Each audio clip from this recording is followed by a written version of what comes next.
You know, I didn't know about climate change until I saw An Inconvenient Truth. And once I saw the film, which I thought was a perfect example of the problem, I wanted to make a film, and my partners in crime wanted to make a film about solutions. And we were astounded that there weren't any films about solutions yet.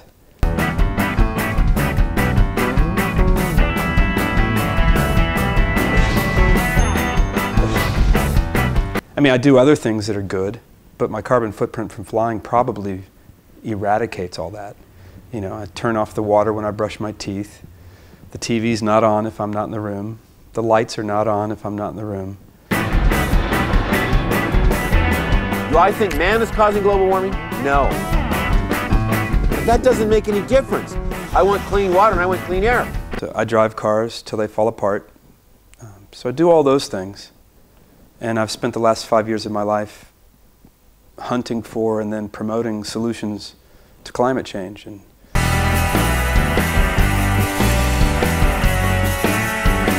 we've been doing it one way for the last 100 years, but we've got to be thinking about what's the technology for the next 100 years. I think what's really lacking right now is proper storytelling.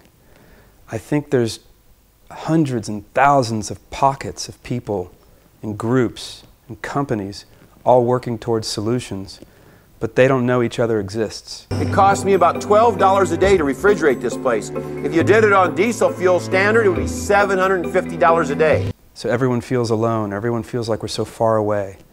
The way I see this is, I think this is what critical mass looks like just before it hits. Because everywhere I go, there's incredibly impassioned, smart, dedicated, sacrificing people working on clean energy solutions. For Roscoe, I guess we bottomed out when we lost our Dairy Queen. We sat here and prayed for rain and cussed the wind. Now what we've been cussing all these years turned out to be a blessing. Good land use solutions, energy efficiency solutions. And I don't see it as a conservative or liberal issue. It's not. It is in the press. It is in the papers. But when you get down to who's actually doing things, who's actually creating new geothermal, new wind, things like that, it's everybody. Very complex, high-tech operation. You take the extension cord, plug it into the car.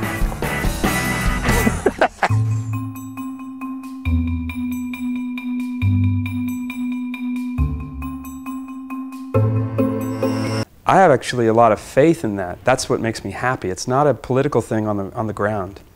It's a political thing on the airwaves. You don't have to be concerned about climate change or terrorism or anything to want to drive at 10% of the cost of what you're driving at now. That's pretty much where I see my job as a storyteller, is to keep banging this drum. So you don't give a damn about the environment. Do it because you're a greedy bastard and you just want cheap power. You might could say I did it all single-handedly, see? And it's powerful to make a film about solutions. I didn't know that before we started, but just starting it and seeing how people said yes to being in it, people are really excited to see solutions. And they're very surprised to see solutions coming out of the US. It's the best thing that ever happened to me. It's the most patriotic thing you can be, do, think, or feel today. Green Baby is the new red, white, and blue.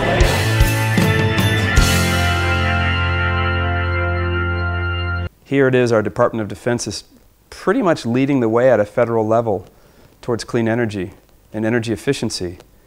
And most Americans don't know it. That's a storytelling problem that I'd like to fix.